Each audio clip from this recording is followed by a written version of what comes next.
Hi friends, ఎలా ఉన్నారు? ఈరోజు వీడియో ఏంటి అంటే చూస్తున్నారు కదా, ఈరోజు రథసప్తమి, అలాగే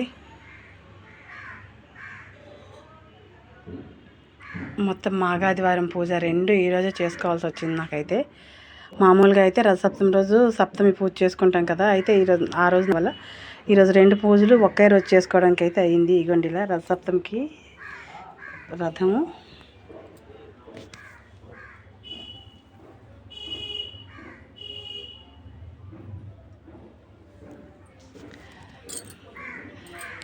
అలానే ఇక్కడ పాలైతే పొంగించుకున్నాను.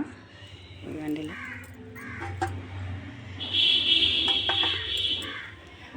మిగతావన్నీ ఇలా ఏర్పాటు చేసుకున్నాను. ఇవ్వండి మాఘాదివారం కోసంకి కూడా ఇలాగా ఏర్పాటు చేసుకున్నాను.